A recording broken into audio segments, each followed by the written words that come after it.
안녕하세요. 창업실무 여러분 잘 지내셨는지요? 네, 어떻게 보면 또 마지막 저기가 될 것 같은데 네, 잘 지내셨는지요? 강좌 수는 14회가 맞고요. 14회는 이제 비즈니스 모델의 최종 발표하고 피드백이라는 제목 하에 제가 만들어 놓은 거는 사실입니다. 뭐 말씀드렸죠? 기억나시나요? 과제 어떤 건지? 네, 기말 과제. 본인이 만약에 창업을 한다면이라 가정하에 이제 여태까지 들었던 것들을 모두 다 해서 한번 어떻게 나는 창업을 할 거다 이런 좀 거창하게 얘기하면 사례 분석이라고 표현을 할 수 있는데요. 이제 사례 분석이라고 얘기하면 못해요 뭐 이러실 수도 있어서 나는 어떤 식으로 창업을 하고 싶다, 어디다가 할 거다, 어떤 아이템으로 할 거다, 이제 그런 것들을 좀 해보셨으면 좋겠다는 거죠. 왜냐하면 창업을 하려면 기본적인 아이템, 우리 첫 시간에 배웠던 거 기억하시나요? 개념이나 뭐 과정, 그리고 어떤 아이템으로, 어떤 유형으로, 어떤 형태로, 어떤 과정으로 창업을 할 건지, 뭐 이거가 첫 번째인 거고요. 그리고 나서는 생각할 게 어떤 걸로 창업을 해야 될까? 잘 모르시는 분들이나 생각을 못하면 어떻게 해야 돼요? 창업을 아이디어를 발굴해야 되잖아요. 그러면 어떻게 해요? 쫓아다녀야죠. 시장 조사도 가보고 트렌드 분석도 해보고 그쵸? 그리고 이제 아이디어 지금은 잘 옛날하고 달라서 핸드폰으로 뭔가를 막 이렇게 체크업하고 가는 시대잖아요. 그러면 그런 것들은 사장님이 모르신다 하더라도 주변 사람들이나 자녀분들이나 이런 사람들 아니면 그런 어떤 데이터 관리 업체들한테 의뢰를 해서 네 우리가 우리 가게도 우리 사업장도 뭔가를 알릴 수 있게끔 이렇게 그렇게 해야 된다고 말씀드렸어요. 그런 것들도 조금 발굴해보고 평가해보는 그런 것도 생각해 보시고요. 그러면 내가 이러한 것들을 어떠한 고객 대상으로 어떤 식으로 어떤 가치를 가지고 좀 거창하게 얘기하면 뭐 수익 창출 그런 형태로 이제 생각을 좀 해보셔야 되는 부분이 없잖아 있는 거죠. 뭐 그렇게 해서 기말고사 때 그걸 기말고사 대용으로 약간 플랜을 짜갖고 오시면 좋겠다 이렇게 얘기를 말씀드렸는데 기억나시는지 모르겠습니다. 그래서 시간을 조금 앞으로 당겨서 네, 소속관에 있는 공안수님한테 제출해 주셨으면 좋겠다라고 말씀을 드렸어요. 기억을 하고 계시는지요? 네. 자, 오늘은 이제 슬슬 해보겠습니다. 비즈니스 모델의 최종 발표하고 피드백이에요. 한 주가 아니라 한 학기 동안 어떠셨어요? 창업과 실무를 조금, 이게 지금 뭐랄까, 비대면이 아니라 대면으로 하면 상대편 얘기도 들어보고, 저쪽 사람 얘기도 들어보고, 뭐 내 친구 얘기도 들어보고, 막 이렇게 어떤 경험을 통해서 다양한 어떤 것들이 공유가 돼야 되는데, 비대면이잖아요. 저 쳐다보고 계시지만 저 혼자 떠드는 거잖아요. 그렇기 때문에 이제 한정된 이론에 대해서만 설명을 해줄 수밖에 없는 게 조금 안타깝기는 해요. 그래서 비즈니스 모델에 대해서 사업의 계획이나 이런 것들에 대한 수집 과정 이런 것들은 나중에 창업을 하시든 하시지 않든 간에 비즈니스 과제를 진행하는데 매우 중요한 단계라고 보시면 좋을 것 같아요. 그래서 내가 꼭 뭐 사업을 해서 돈을 벌어야겠다 이런 것보다 지금 저희가 학교에 와서 또 공부를 하고 창업에 대해서 또 얘기를 하고 있으니까 사업의 실현이나 가능성 같은 것들 지금 어, 내가 뭔가를 투자해서 하려고 하는데 돈을 안 벌거나 실패할 것 같아. 그럼 도전 안 하시잖아요. 당연한 거죠. 그쵸? 어떠한 계획을 세울 때도 이런 가능성을 대해서 검증하는 그런 방법이 되게 중요하기 때문에 그런 거에 또 도움이 되실 거예요. 또 미래적으로 어떤 계획을 세우실 때도 중요한 이제 소중한 정보가 되진 않을까. 내가 뭔가를 해볼 때 아무것도 안 해. 내가 나이도 있고 그런데 뭐 그런 걸 하겠어. 라는 것보다 예를 들어서 뭐 여행을 가보려고 해요. 몰라. 여행사에서 알아서 해주는 데는 그냥 나는 가지 뭐. 돈만 내면 되잖아. 뭐 이렇게 생각하지 마시고 또 알아야 되잖아요. 어딜 가는지, 뭘 타고 가는지, 가서 무엇을 먹는지, 무엇을 구경하는지, 어떤 체험을 하는지. 그럼 나는 무엇을 준비해야 될지 어떻게 이런 거가 계획이고 약간 그런 거잖아요. 그런 차원에서 이 창업과 실무는 어떻게 보면 꼭 내가 사업을 하고 안 하고를 떠나서 소중한 정보를 어떻게 얻고 어떻게 체크업을 하고 그런 데 좀 도움이 되시지 않을까 생각이 듭니다. 자, 이런 비즈니스라고 좀 거창하게 얘기는 하긴 하지만 이런 이제 자, 창업 모델에 대한 아이디어를 좀 구체화 시킬 필요가 없지 않아 있다. 네. 그냥 누가 좋다 하니, 아, 그래, 나도 좋아. 해. 콜. 이렇게 하면 실패될 수 있으니까 실행에 앞서서 내가 생각하지 못했던 그런 문제점, 그걸 잠재적 문제라고 얘기를 하는데요. 그런 것들을 파악해서 조금 전략적으로 조금 계획을 잡으셔야겠죠. 저, 왜 옛날에 속담에 돌다리도 두들겨 봐라 이제 이런 얘기가 있잖아요. 왜 돌인데 왜 두들겨 보겠어요. 그죠? 돌이 또 이렇게 기뚱기뚱 잘못해서 넘어질 수도 있는 거고, 그죠? 또 겉에는 튼튼한 돌이지만 안에는 뭐 이렇게 구멍이 나거나 썩었거나 뭐 이래서 또 좀 깨질 수도 있는 거고, 딱 딛는 순간 깨질 수도 있고, 이런 위험 요소에 대해서 잘 체크업하고 가봐라 이런 얘기잖아요. 마찬가지예요. 비즈니스 모델은 전략적인 수정하는 그런 중요한 기회이기도 하고요. 그다음에 모델을 딱 세팅을 해 놓으면 또 내가 이런 모델을 할 겁니다. 난 이런 모델을 할 겁니다. 라고 얘기하면 이제 사업을 어느 정도 오래 하신 분들이 어떻게 생각하십니까? 아, 저거 성공할 것 같은데, 저거 괜찮을 것 같은데, 이런 생각도 있고, 아, 위험해, 저거 위험한 거야, 뭐 이런 생각도 있고, 다양하잖아요. 그렇기 때문에 이런 수집 단계에 대해서 조금 더 깊이 이제 숙지를 좀 하시는 게 좋겠다. 그런 말이죠. 그래서 이런 비즈니스 모델은 사업의 계획서나 이런 것들을 가지고 좀 발표하는 것도 좀 필요하다. 당연히 이제 투자자, 뭔가를 투자하려고 하는 그 금전이나 이런 것들을 뭐 현물이나 금전이나 이런 걸 투자하려고 하는 사람들은 투자할 때 내 수익성에 대해서 보고 투자를 하잖아요. 근데 그런 것들을 조금 염두에 둬야 되는 거죠. 물론 이제 주변 사람이라든가 뭐 이런 것들, 그리고 뭐 교수나 이런 사람들, 이런 분들은 아무래도 뭐 직접 뭔가를 사업을 하지 않았다 하더라도 이런 아이디어나 이런 것들에 대한 창업의 비즈니스 모델에 대해서 어마무시하게 더 많이 알았을 거 아니에요, 이론학적으로. 그러다 보니까 계획을 설명하는 자리이기 때문에 좀 효과적으로 전달할 필요가 없잖아 있다라는 거죠. 발표도 2학년 때는 이제 대면으로 한번 해서 시켜봐야 되지 않겠는가. 네, 조금 부끄럽고 막 이럴 수도 있지만 그래도 선곡적인 어떤 사업을 하지도 않을 건데 내가 이걸 발표를 왜 해야 되나 이런 것보다도 자신감이죠. 나 자신에 대한 자신감 이런 것도 좀 향상하기 위해서는 이런 발표하는 그런 시간도 되게 중요하다고 생각합니다. 그러면 이제 발표를 해요. 내가 준비하고 있는 이런 비즈니스 모델을 발표를 할 때 사업 계획서를 써야 되는 거잖아요. 말씀드린 것처럼 나 기본적인 아이템이 뭐야? 난 이거 가지고 어떤 식으로 기본 틀을 가지고 하려고 해. 그리고 나는 이런 것들을 아이디어를 여기서 발굴을 했어. 그리고 내가 생각했던 이런 것들을 제가 캠퍼스화 시켰는데 나는 타겟을 5, 60대 시니어 중심으로 하기로 해. 뭐 이런 식으로 고객의 세분화 시켜가지고 수익성 모델을 설계한 부분에 대해서 이제 설명을 하는 거죠. 누구는 그런 얘기 하시더라고요. 이렇게 다 했을 때 남이 내가 알고 있는 아이디어를 휙 가져가면 어떡하나 이런 고민을 하시는데 뭐 모든 것들을 다 오픈하는 거는 아니고요. 사업의 아이디어와 계획만 하는 거고 그거를 이제 투자자나 어떤 뭐 설명가들이나 아니면 뭐 동료나 아니면 같이 일할 직원이나 뭐 이런 사람들의 효과적으로 전달하는 그런 과정이기 때문에 그 상대로 하여금 내가 말하고자 하는 것들이 설득력이 있어야 된다는 거죠. 그래야 이제 성공적인 발표가 된다. 이런 식으로 되어 있다고 보시면 돼요. 그러면 생각해 보세요. 그러면 발표 준비를 할 때 과연 무엇이 있어야 될까요? 비즈니스 모델과 사업 계획서의 핵심 내용을 효과적으로 전달하는 것이 가장 중요합니다.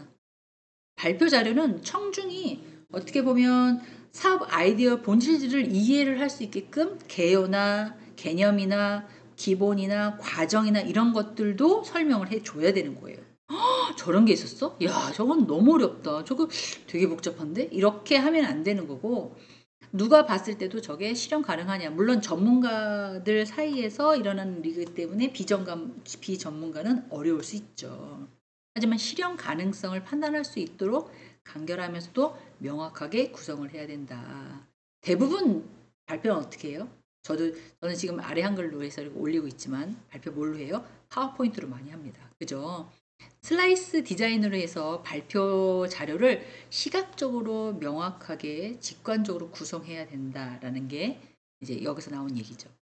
텍스트나 이게 너무 자료가 또 많으면 막 이렇게 넘기기 급하잖아요. 그렇게 하는 것도 좀 별론 것 같고요. 딱 봤을 때 이제 설명을 좀 할 수 있도록 하는 것들도 사람이 이제 어떻게 보면은 듣는 것보다 시각이 좀 빠르다고 그러잖아요. 그래서 뭔가를 보여줄 수 있게끔 뭐 그래프나 이미지 아니면 약간 인포그래픽 뭐 이런 식으로 청중 어머 저 와 멋있다 와 대박 확실하네 뭐 이런 걸 각인시켜 줄 수 있도록 이렇게 어, 듣는 사람으로 하여금 내용이 쉽게 전달할 수 있게끔 간단하게 요약하는 거고 말로만 이제 설명을 조금 해야겠죠. 그래서 너무 막 디자인이 요란뻑적지근하거나 뭐 되게 뭐 컬러풀하거나 뭐 이런 것들보다는 눈에 확 들어오게끔 그 내용을 인지시킬 수 있게끔 또 쉽게 전달할 수 있게끔 그렇게 만드는 게 가장 중요하다 보시면 돼요. 제일 중요한 건 뭡니까? 핵심 메시지를 전달하는 거잖아요. 대부분 15분에서 20분이면 적당한 것 같습니다. 예, 세바시 보면 15분? 네, 세상을 바꾸는 15분. 네, 발표자는 15분도 엄청 길지만 듣는 사람은 15분이 금방 갑니다. 네, 이 시간적인 제한이 있을 수밖에 없어요. 그러면 거기에서 뭔 얘기를 할 거라는 거죠. 역사적인 얘기, 내용 얘기 막 이렇게 하는 게 아니잖아요.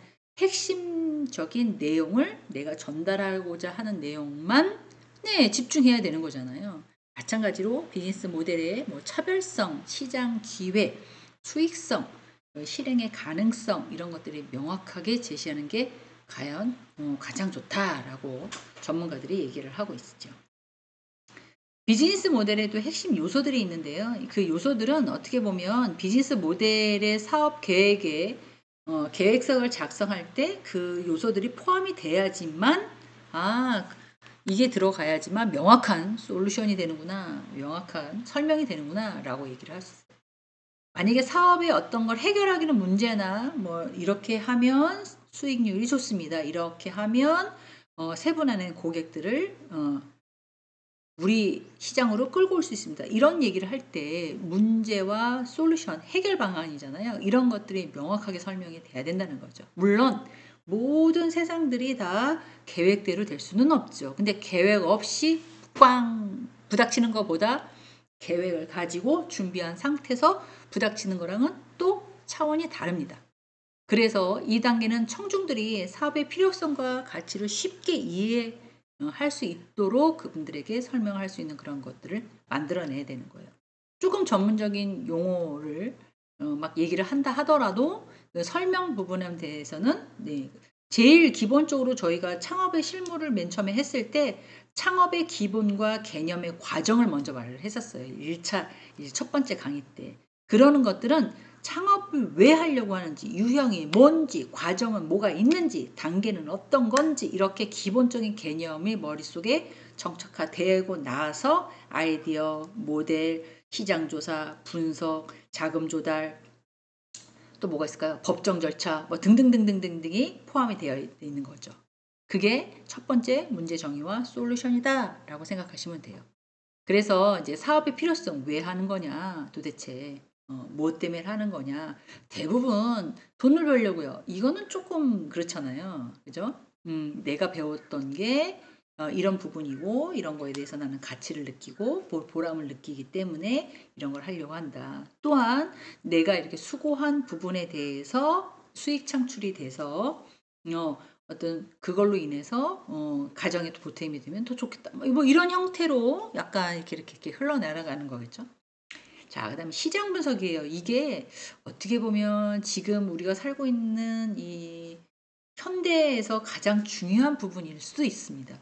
옛날에는 막 쫓아가서 시장에서 뭐 하고 덤으로 뭐를 받고 이런 시대였잖아요.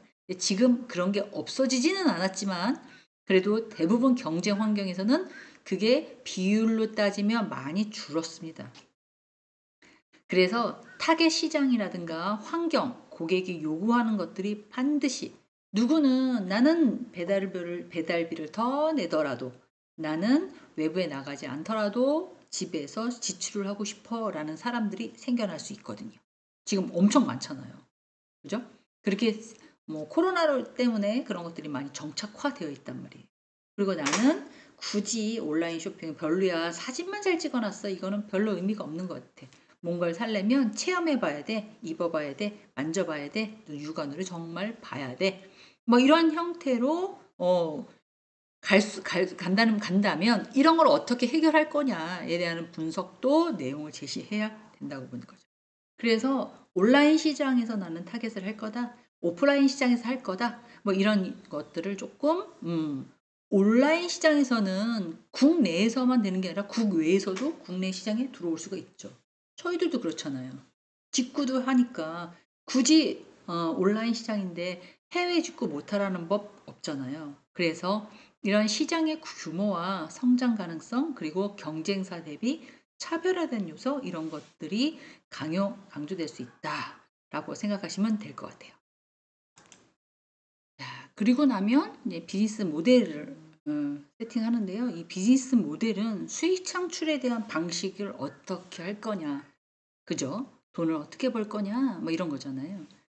비용의 구조, 물론 안 쓸 수는 없죠. 수입을 벌어들이려면 지출도 있어야 되니까 비용의 구조. 그러면 뭐 예를 들면 수익 창출 어떤 식으로 할 거냐, 무언가를 만들어서 팔 거냐, 아니면 갖다 놓고 마진을 붙여서 팔 거냐, 아니면 진짜 배달까지 할 거냐, 뭐 이런 것. 비용은 직원은 몇 명이 둘 거냐, 나 혼자 할 거냐, 그럼 한정되어 있잖아요. 그리고 월세는 얼마 낼 거냐, 뭐 이런 거잖아요. 활동이나 파트너, 구체적인 이런 설명도 필요하다는 거죠. 조금 그 전반적인 아웃라인을 이렇게 둥그렇게 해서 비즈니스 모델이라고 얘기했지만 어떻게 돈을 벌 거니 도대체? 제가 김밥집을 하려고 한다고 가정을 해보세요. 그러면 막 시장 조사를 했어요. 이 장소가 제일로 적당해. 근데 그 주변에 김밥집이 너무 많은 거야. 요새 야채값이 너무너무 올라가지고 김밥이 4,500원, 5,000원 해요. 그러면 5,000원, 4,000원 주고 누가 김밥을 먹겠냐고요. 그럼 그걸 다운을 시키려면 재료비를 충당할 수가 없어. 그러면 어떻게 하면 잘 나가고 할 건지 뭐 이런 것들도 고민해 봐야 된다는 거죠. 뭐 예를 들어서 밥에다 양념을 해서 김만 딱 말아가지고 한 손에다 딱 금방 두 입 딱 먹고 출퇴근할 수 있게끔 만든다든가 뭐 이런 식으로 어떠한 어, 수익 창출할 수 있는 방식들 방안 같은 걸 만들어야 된다는 거죠. 그러게 되면 이제 비용을 절감하기 위해서 혼자 몇 시부터 몇 시까지 재료 준비하고 판매하고 그리고 4시 이후부터는 문을 닫아. 뭐 이런 식으로 더 많이 가게를 지키고 있으면 수익 창출이 더 되겠지만 내 지속과 연속적으로 뭔가를 하려고 시간을 딱 정해놓고 하는 경우 엄청 많죠. 그리고 배달까지 가능하다. 그럼 파트너들이 다 해서 이렇게 뭐 구체적으로 나는 어떻게 할 거다. 네, 이런 형태로 설명이 필요하다는 거죠. 그래서 제품이나 서비스의 가격이나 책정, 수익의 흐름, 그다음에 고객의 확보에 대한 전략 이런 것들이 이 비즈니스 모델 안에 다 포함이 되어 있어야지만 된다. 제가 듣기로는 이렇게 가게를 하시는 분들이 이제 배달 파트너들한테 어떻게 하냐면 물론 손님도 내시지만 그 가게 주인도 그 비용을 낸다고 하더라고요. 훨씬 더 많이 낸다고 하더라고요.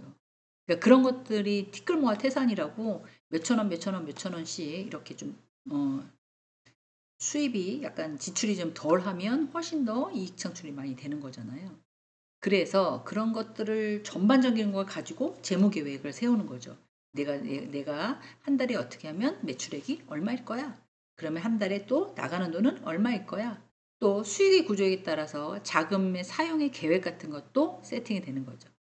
재무적인 전망은 사업이 얼마나 실현 가능하고 얼마나 잘 나가느냐, 얼마나 지속적으로 할 수 있느냐에 평가를 준다는 거죠. 그래서 처음에는 되게 뭐라 그래야 되나요? 수익이 안 난다 하더라도 고객의 입맛을 싸게 이렇게 뭐랄까 이렇게 끌어당기기 위해서 어마무시한 노력을 했다고 하더라고요. 제가 알고 있는 뭐 쿠팡 아니면은 또 외국 그 딜리버리 생각이 안 나네. 알라딘 뭐 이런데 아마존 이런 데는 수익이 안 난다 하더라도 주문이 들어오면 빨리 배달하는 신속으로 배달하는 거에 초점을 뒀어요. 그리고는 예, 한 건이 들어왔지만 빨리 배달을 하려면 거기를 다른 데를 이렇게 여러 군데 가야 이렇게 돌아서 안 가고 직접 가서 배달을 해주고 막 이런 식으로 고객들을 고착화시킨 다음에 아하 쿠팡은 좀 빨라 어디는 뭐 어떻게 해 뭐 이런 것들을 머릿속에 두고 플랫폼을 만들어 놓고 성공한 케이스. 그러니까 처음에는 수익이 많이 나지 않았다고 얘기를 하더라고요. 근데 그게 어느 정도 고착화되니까 이제 수익 창출이 되는 거죠. 마찬가지로 아무리 작은 기업이라 하더라도 내가 수익 창출을 지금 들어간 돈이 있죠. 아깝죠. 그죠? 그렇지만 지속적으로 뭔가를 벌려고 생각하려면 처음에는 마이너스가 난다 하더라도 우리가 내가 갖고 있는 그 비즈니스에 대한 컨셉을 딱 잡아서 뭔가를 해야 된다는 거죠. 그 생각을 해보세요. 제가 이제 주변 친구들한테 이런 얘기를 하는데요. 이제 월급쟁이 같은 경우는 한 달 열심히 일하고 월급을 받아요. 근데 이제 사업하시거나 비즈니스 하시는 분들은 목돈이 들어가요. 그죠? 목돈이 들어가고 푼돈이 들어와요. 그 푼돈을 다시 모아서 목돈을 만들어서 어디서 투자하는 거잖아요. 이게 되게 쉽지 않은 그런 어떤 패턴들. 열심히 일을 해서 월급 얼마 뭐 그래도 그나마 목돈을 받죠. 그걸 받아서 이제 생활하는 사람도 있는 거 하면 뭐 1억, 2억, 3억 이렇게 딱 투자를 해서 뭐 50만 원, 40만 원, 30만 원, 또 잘 나갈 때는 100만 원 이렇게 벌어서 무언가를 하는 이 재무 계획이 어떻게 보면 예상 매출이라고 하지만 실제 매출하고 비용하고 수익 구조하고 이런 자금 또 빌렸을 거 아니에요. 뭐 빚이 없으면 너무 감사하지만 이런 것들에 대한 사용 계획이 정확하게 튼튼하게 되어 있지 않으면 그래서 사람들이 계속 돈이 들어오니까 어, 푼돈에 계속 돈이 들어오니까 써버리고 막 이렇게 하기 때문에 지속 가능성, 실현 가능성 여기에서 약간 배제되는 그런 형태가 되어가고 있죠. 쉽지 않은 그런 작업입니다. 이것 또한. 자, 실행 계획이라고 나와 있습니다. 이 실행 계획은 사업이 어떻게 실행이 될 건지 구체적인 실행 계획과 일정에 대해서 설명한다고 보시면 돼요. 뭐 특히 초기 단계일 때는 어떤 리소스가 필요한지, 어떤 위험이 필요한지, 어떤 존재가 있는지 열의에 찼죠. 달리기 비유해 볼까요? 여기 땅 그리고 막 달려요. 100m까지는 최선의 어떤 에너지를 소비해서 달린다고 쳐요. 그렇게 뭐 1km, 2km, 3km 달리기 쉽지 않죠. 힘들죠. 사람이 지치죠. 내가 지금 뭐 하고 있나. 뭐 이런 생각이 들고 있는 거잖아요. 그렇기 때문에 모든 성공하시는 분들 보면 성실, 꾸준함 뭐 이런 것들에 대해서 조금 막 하는 거지. 한번 이렇게 자고 일어났더니 금방 뭐가 됐다 이러시는 분은 없는 것 같아요. 특히 이제 음식이나 이런 것들을 하시려고 하시는 분들은 시행착오를 엄청나게 많이 하면서 최고급에 대한 걸로 만들어서 뭔가를 하시는 거 보고 와 그리고 그걸로 계속 연구하잖아요. 어떻게 하면 또 숙성이 잘 될까? 어떻게 하면 더 맛있게 될까? 막 이런 것도 막 해보시잖아요. 그래서 그런 것들을 보면 야, 대단하다 정말. 저런 열정과 저런 어떤 노력과 저런 어떤 고민과 연구가 있어야지만 정말 대단한 맛집이 태어나는구나. 뭐 이렇게 저도 개인적으로 생각을 합니다. 자, 이런 실행 계획을 통해서 이제 어떤 위험 요소에 대한 존재를 명확하게 이해해야 된다라고 얘기를 하고 있죠. 자, 그 다음에 이제 발표 기술에 대한 태도인데요. 발표의 성공 여부는 내용뿐만 아니라 발표자의 태도, 그리고 스킬, 어, 딱 얼어가지고 안녕하십니까 저 누구입니다 이렇게 얘기하는 것보다 되게 자연스럽게 편안하게 얘기하는 것들 그게 중요하죠. 아무리면 전반적인 것들은 이제 퍼블릭 스피치라고 해서 공개적으로 내가 얘기할 수 있는 부분에 대해서 얼마만큼 잘 또 설득력 있게 얘기하느냐에 따라서 달라지고 있습니다. 그래서 명확한 전달력, 복잡한 내용을 간결하게 또 명확하게 설명하는 것이 가장 중요합니다. 그 듣는 사람들로 하여금 저분이 무슨 말을 하려고 하는 거야. 그렇다고 막 저급한 언어를 쓴다든지 아니면 조금 약간 뭐 비속어를 쓴다든지 이렇게는 할 수 없겠죠. 왜냐면 개인적인 대화가 아닌 공개석상에서 많은 사람들 앞에서 얘기를 하는 거기 때문에 쉬운 언어로 설명을 하는 것이 훨씬 더 좋다. 그죠? 뭐 전문학회 발표다. 그죠? 뭐 의사들 발표다. 이러면 용어들이 다 어렵잖아요. 근데 그런 용어, 의학 용어들을 써면서 하면 다 알아듣는 사람들이니까 괜찮아. 그런데 그런 내용을 모르면 조금 더 쉽게 설명하는 것도 좋다라는 거죠. 그래서 핵심적인 개념을 반복적으로 강조할 필요가 있다. 이렇게 보시면 돼요. 청중들에 대한 관심을 유지해야 돼요. 지루해요. 뭐 이런 경우도 있어요.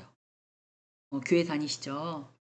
다 다니실 거라고 믿습니다. 네, 저도 교회 다니면 이제 목사님이 막 설명을 하면 막 거기에 빨려 들어가지고 감정이입이 돼가지고 막 울기도 하고 웃기도 하고 맞다. 그렇다. 뭐 이렇게도 되지만 머리를 이렇게 극적거린다든가 뭐라는 거야 도대체 이런 경우도 없잖아 있죠. 그죠? 그거는 청중들이 듣고자 하는 그런 내용들의 관심을 계속해서 유지해서 끌고 있느냐 끌고 있지 않느냐는 누구한테 달렸을까요? 발표자한테 달려있죠. 그죠? 사례를 들거나 예지를 들거나 왜 중간중간에 발표자들이 웃긴 얘기를 하고 뭐 웃으면서 얘기를 하고 그리고 또 좀 약간 좀 코믹스러운 대화를 하는 이유가 막 그 사람들을 약간 지루한 것들을 이렇게 잡으려고 확 내가 얘기하는 것들을 지금 귀 속에 들어오셔야 돼요. 이런 게 하기 위해서 그렇게 하는 거잖아요. 그렇기 때문에 실질적인 데이터를 통해서 설득력을 좀 높이는 것도 중요하다. 중간중간에 약간 뭐 우스갯소리도 하는 것도 거기에 적합해야겠죠. 그 내용하고 맞춰 생뚱맞은 얘기들을 하면 안 되고 거기에 적합하겠죠. 자, 그 다음에 자신감과 열정입니다. 발표 중에 청중들에게 대한 관심을 끌기 위해서 매우 중요합니다. 제가 흉내 내볼게요. 잘 보세요. 자, 지금부터 여러분께 발표를 해드리겠습니다. 예를 들어서 연구나 실제 데이터를 사용해서 설득력을 높이도록 하겠습니다. 어때요? 네? 제가 그런 식으로 막 기운 없고 부끄럽고 창피한 것처럼 막 얘기를 했잖아요. 그렇게 얘기하는 거와 안녕하십니까! 막 이러면서 반갑습니다! 막 손뼉도 쳐가면서 자, 자신있게 지금부터 제 자신감과 열정을 다해서 제가 생각했던 아이디어를 가지고 우리는 수익 창출을 할 수 있다! 라는 생각으로 한번 발표해 보겠습니다! 이렇게 얘기하는 거랑 좀 웃기긴 하겠지만, 그죠? 저도 제 얼굴 보면서 이제 들어보시라고, 제 액션을 보면서 이제 생각을 해보시라고 제가 말씀을 드린 거예요. 누군가가 상대한테 이렇게 제가 지금 비대면으로 영상으로 얘기를 하고 있지만 저 사람이 얼마나 다해서 최선을 다해서 준비를 해서 그거를 전달하려고 하는 거나 라는 것들을 상대가 내 비디오나 내 동영상을 보면서 느껴야 되는 거죠. 그래야 저 사람한테 저 큰 신뢰를 갖게 될 수밖에 없는 거죠.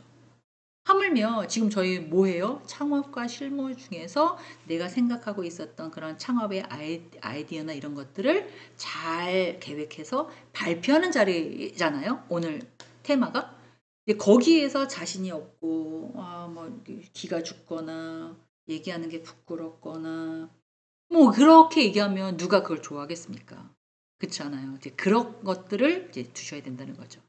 그러면 누군가가 이렇게 발표를 해요. 그러면 물론 뭐 중요한 방법이나 피드백이나 뭐 이런 것들을 네가 뭘 알아서 나에 대해서 얘기를 해? 라고 생각하지 마시고 네 저도 막 논문을 써서 다른 학회다 내면 다른 교수님들이 뭐 이건 이렇고 저건 저거고 뭐 어쩌고 이건 뭐 말이 맞냐 어쩌냐 저쩌냐 막 이렇게 막 진짜 난도질을 해갖고 오세요. 글씨로. 그러면 그걸 볼 때 막 상처를 받아요. 근데 글은 어떻게 쓰냐면 너무너무너무너무 소중한 의견을 내주셔서 감사하다.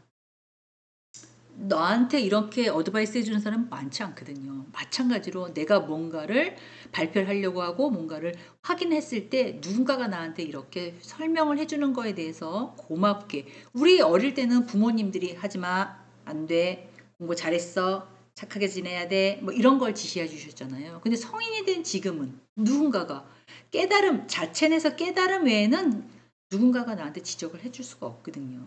그렇기 때문에 이제 어떻게 보면 이렇게 내가 뭔가를 발표하려고 하는 그런 비즈니스 모델을 더욱더 견고하게 만드는 것 중에서가 상대가 주변이 아니면 내 발표를 듣는 청중이 나한테 피드백을 해주는 게 가장 매우 중요한 역할이 된다고 보시면 될 것 같아요. 동료도 있고요. 지금 우리가 수업이니까 교수로부터 피드백을 받는다고 한다는 건 아, 저 사람이 무슨 얘기를 하고 있구나, 어떤 데 관심이 있구나, 이런 걸 들어주는 거잖아요. 그래서 사업에 대한 취약점, 이런 걸 파악을 하고 개선점 하는데도 도움이 됩니다.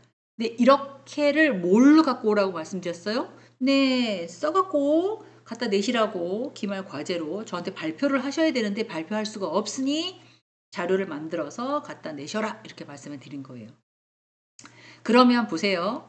제가 그걸 가지고 막 피드백을 드릴 수는 없지만 누군가가 나한테 조언을 해준다, 조언을 좀 부탁한다면 문제점에 대해서 약점이 뭔지, 그거에 대한 목적이 뭔지를 조금 파악을 하셔야 된다는 거예요. 예를 들어서 상대가 이제 나한테 사업의 계획서라든가 이런 것들을 조금 해갖고 왔어요. 그러면 리스크 요소를 발견할 수 없는 부분도 있고 눈에 보이는 것도 있고 이럴 거예요. 그러면 이런 것들이 현실적으로 구체적으로 계획을 내세울 수 있도록 약간 문제점도 파악하고 내가 봤을 때는 이러이런 문제점이 좀 있는 것 같아요 라고 어드바이스를 해주는 것도 좋은 거죠.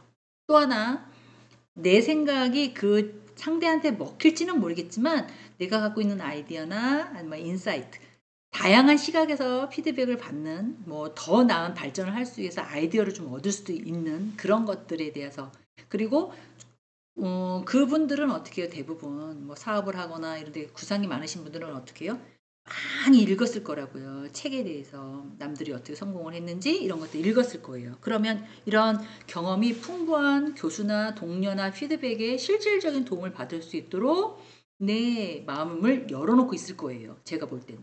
그러면 그분한테 조언을 해주는 것이 훨씬 더 도움이 될 수 있다.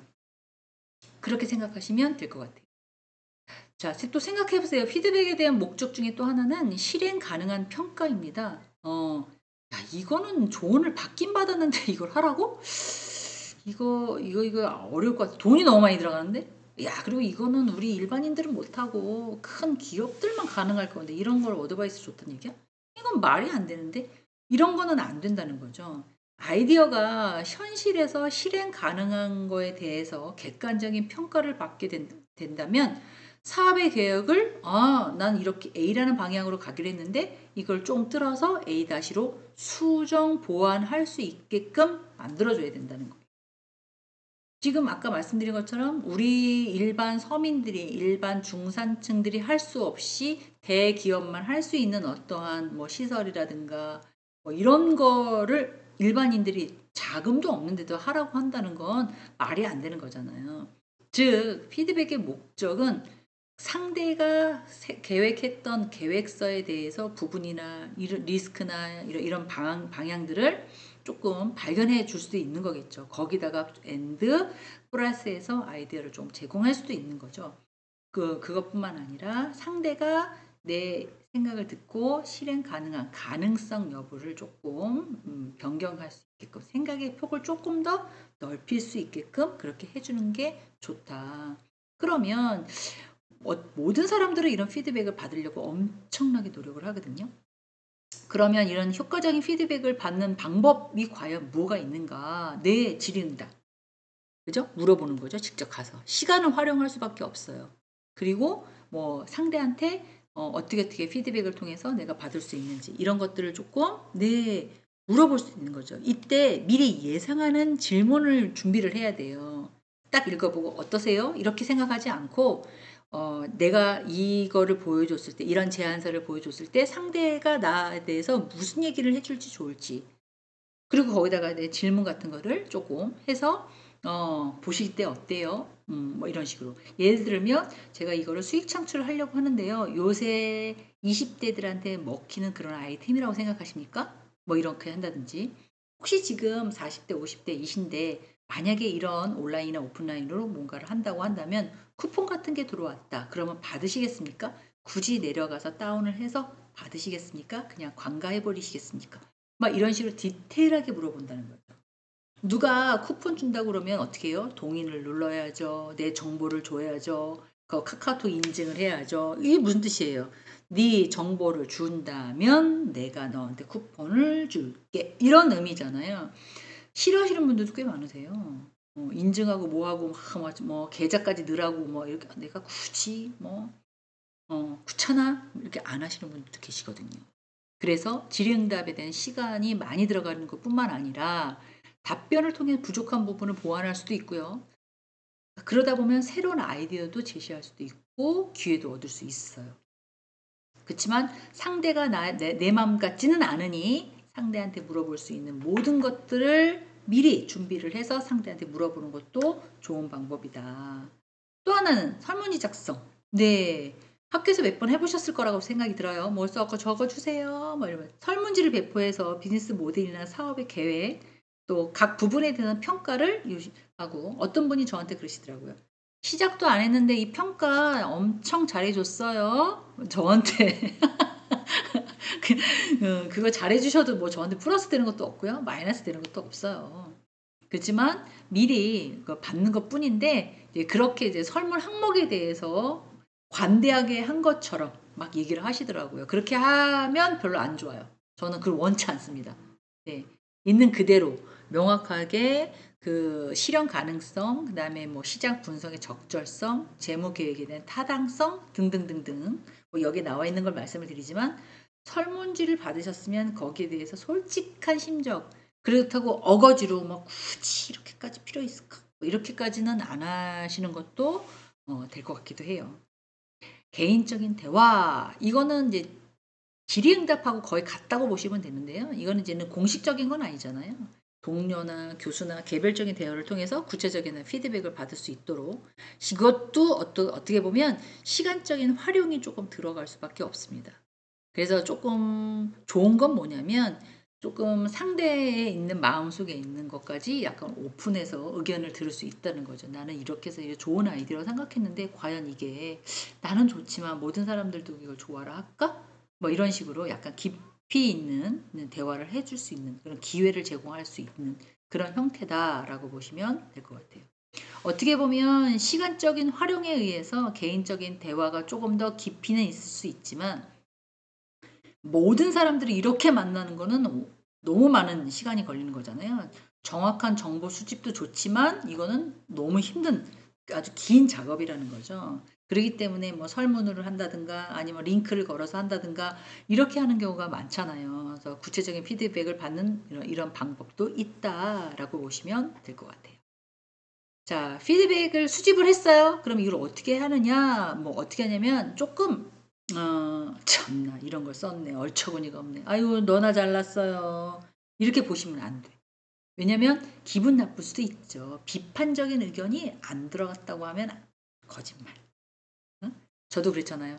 논문을 냈는데 거기서 글로 난도질을 해갖고 왔다. 이런 얘기를 했잖아요. 그런데도 본인의 의견에 고견에 너무너무 감사드립니다. 라고 겸허하게 받아들이면서 네, 머리 숙여서 너무너무 감사합니다. 이렇게 글을 쓴다고 말씀드렸잖아요. 그렇게 하는 이유는 열린 마음으로 가서 받아들일 수 있는 수용의 마음이 있으셔야 된다는 거예요. 특히 약점에 지적을 받는 경우에는 방어적인 태도를 취하기보다는 내가 뭘 잘못했을까? 뭐가 바뀌어야 될까? 이렇게 해야 된다는 거예요. 물론 힘든 과정이에요. 근데 사람 위에 사람 없고 사람 밑에 사람 없다 이런 얘기 하잖아요. 제가 이렇게 동영상을 가지고 지금 창업 실무에 들으시는 분이 몇 명이나 있는지 한번 볼까요? 꽤 많으신가? 잠깐만요. 네, 한 40명이 좀 넘어가시는데요. 네. 여기에는 뭐 저도 적은 나이는 아니어서 저보다 어리신 분도 계시고 대부분 더 저보다 나이가 많으신 분들도 계실 거예요. 그러면 이 성인 학습자들보다 훨씬 제가 유능해서 지금 강의를 하고 있나요? 아니라는 거죠. 그냥 공부를 시키는 부모님을 만나서 정상적으로 공부를 해서 먼저 이런 걸 배웠기 때문에 학위를 먼저 받은 거잖아요. 그래서 제가 교수가 돼서 여러분한테 알려드리는 것 뿐이지 훨씬 더 지금 이 수업을 듣는 분보다 뭐가 더 잘나서 된 거는 아니라고 생각해요. 저는 개인적으로 그렇게 생각하거든요. 마찬가지로 남이 나한테 뭔가를 피드백을 주고 비판적인 의견을 준다고 해도 그 사람한테서 아이고 너가 그렇게 잘나서 나한테 이런 얘기를 해요? 라고 생각하지 마시고 개선할 기회를 삼아서 세상을 살고 사회활동을 할 때 누군가가 나한테 이렇게 어떤 쓴소리를 해주는 거는 그렇게 많지 않습니다. 감사한 마음으로 하시는 것도 좋을 것 같아요. 이런 약간 조언을 해준다고 한다면 자, 구체적인 피드백에 대한 요청, 이거 뭐가 좋다, 뭐가 문제가 있다 이런 거보다도 이렇게 이렇게 하면 어떻게 어떻게 제안을 한다, 이렇게 이렇게 하면 실제적으로 도움을 받을 수 있다, 이런 게 간다는 거죠. 그런데 내가 그런 제안을 했어요, 했는데 받는 사람이 아니야, 이건 도저히 안 돼, 이러면 그냥 정보 받는 걸로 끝나는 거죠. 그거를 그냥 필요 없는 정보라고 얘기할 수는 없다라는 겁니다. 자, 다양한 시각을 고려해라. 이 피드백을 제공한 사람들이 살아왔던 경험도 다르고요. 그리고 생각도 다르고요. 가치관도 다 달라요. 그죠? 그래서 피드백의 균형도 다 다를 거라는 거죠. 한쪽 경향을 보는 사람이 있고요. 양쪽 눈으로 보는 사람이 있고요. 넓은 의견에서 보는 사람들이 있고요. 다양할 거라고 저는 생각이 듭니다. 왜냐하면 내가 살아왔던 부분이 매일 고기만 먹는 사람이 야채를 딱 먹었어요. 그 집은 고기를 매일 먹어요. 예를 들어서 야채를 딱 먹었어요. 그럼 야채가 너무 신선하겠죠. 야채를 막 먹어요. 야채를 또 안 좋아하시는 분도 계시잖아요. 뭐 야채를 맨날 먹어요. 또 채식주의자도 있잖아요. 그런 사람이 고기를 하나 딱 먹었어요. 그런 시각이라고 보시면 되죠. 누구가 더 좋고 낫고 뭐 이런 차원이 아니라 자기 그 생활 패턴이라는 게 있잖아요. 거기에 따라서 피드백을 제공하는 사람들이 각자 제공하는 경험에 따라서 경험치에 따라서 다르기 때문에 그런 것들이 한쪽 의견만 치우치지 않도록 종합적인 의견을 받아들일 수 있는 그런 약간 넓은 마음의 자세가 필요하다. 그렇게 이해하시면 좋을 것 같아요. 자, 피드백을 반영한 사업 계획의 수정 보완은 그러면 어떻게 해야 되느냐? 물론 그 피드백이 내가 계획했던 사업의 계획에서 수정 보완해야 될 과정이라면 당연히 업 시켜야 되겠죠. 그러면 분명히 있을 거예요. 필요한 부분이. 제가 생각하지도 못했던 부분이 분명히 있을 거라고 생각하거든요.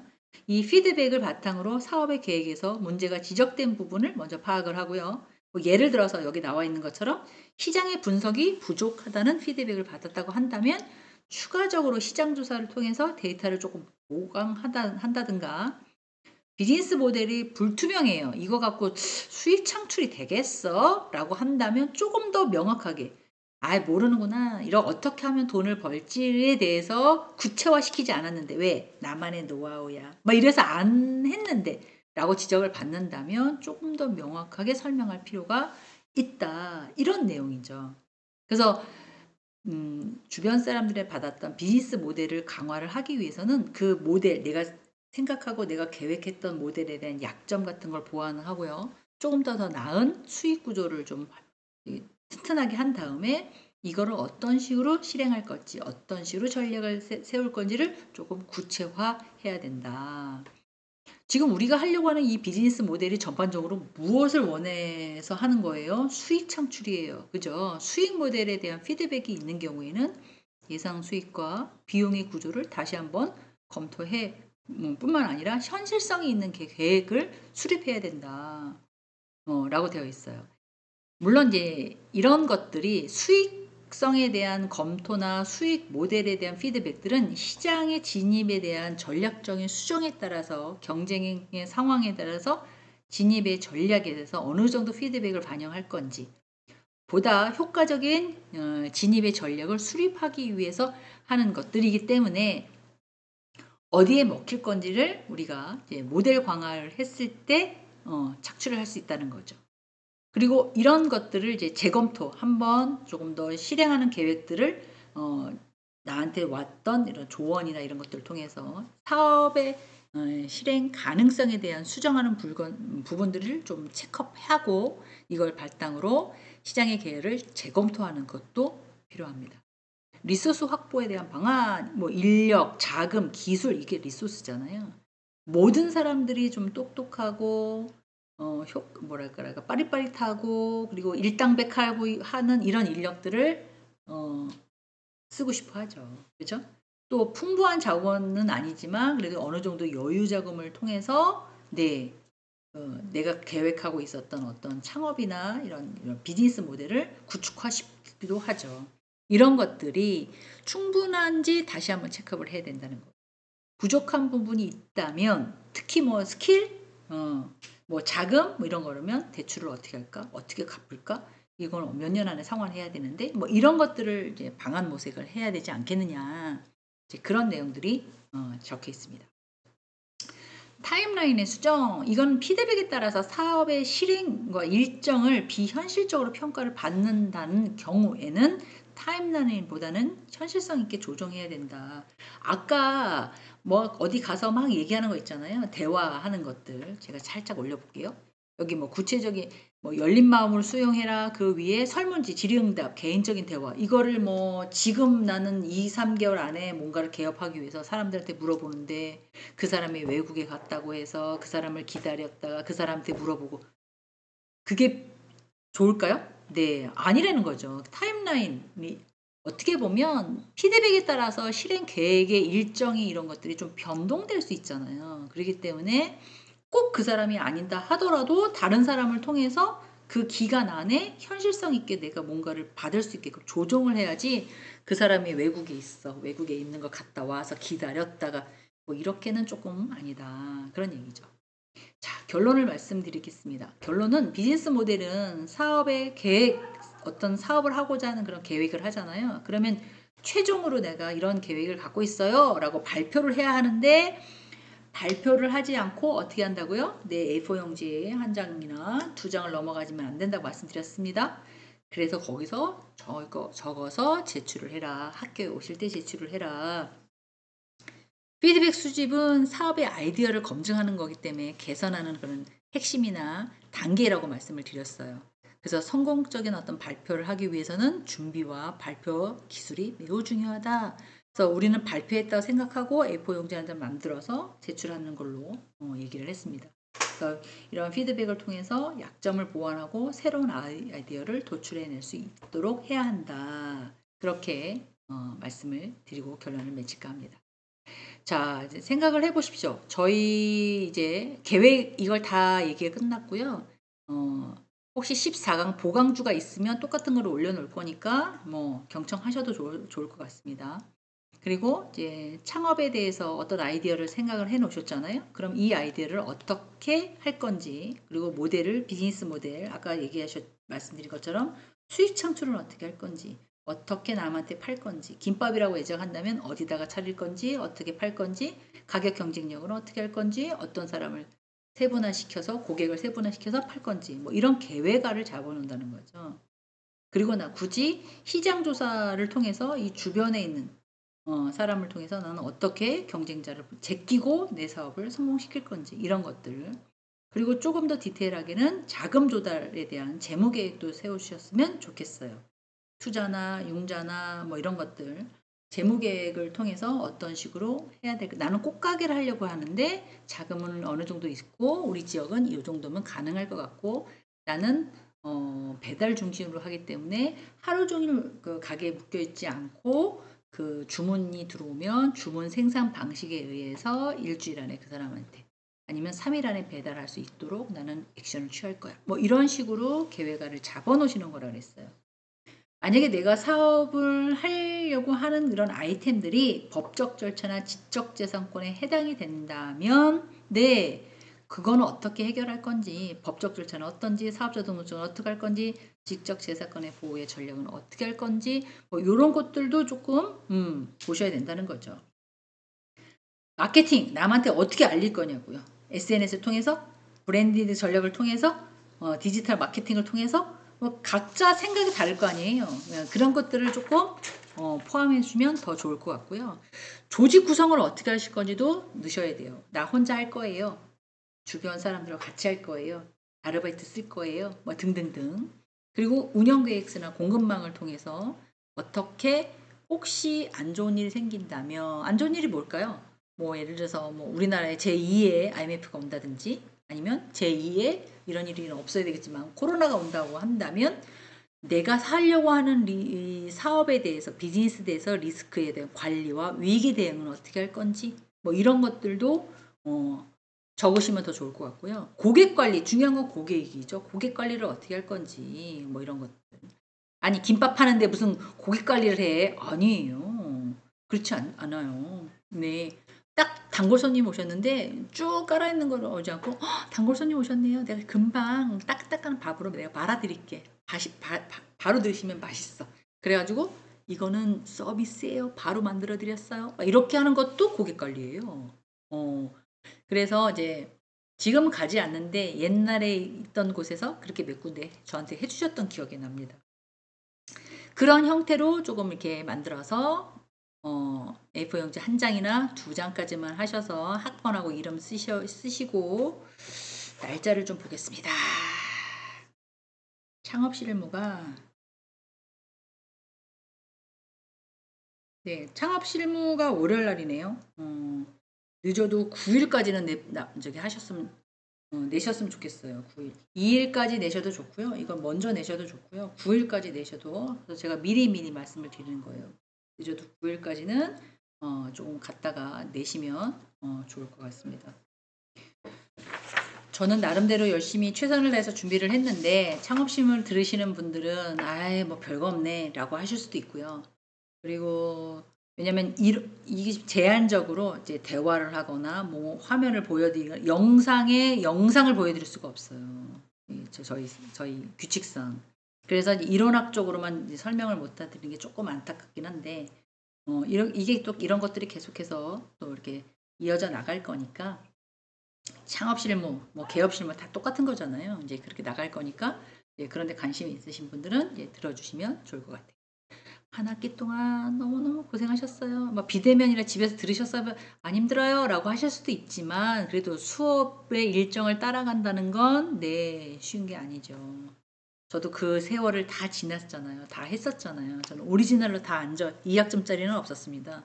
무조건 3학점짜리를 풀로 들였기 때문에 앉아서 다 가서 대면으로 들었던 시절이었기 때문에 얼마나 힘든지 제가 알고 있습니다. 하여간 한 학기 동안 창업실무 열심히 들어주셔서 감사하고요. 그리고 고생하셨어요. 그리고 과제 잘 내셔서 깜빡 잊어버렸어요. 기말 때는 봐드릴 수가 없습니다. 왜? 입력하는 기간이 있기 때문에 어렵습니다. 저희 원래는 중간고사도 없었잖아요. 그래서 수업으로 풀로 수업을 했던 거예요. 한 주 동안 감사했고 다음 학기 때 더 멋진 모습으로 더 좋은 자료를 가지고 여러분을 찾아뵙겠습니다. 건강하세요. 감사합니다.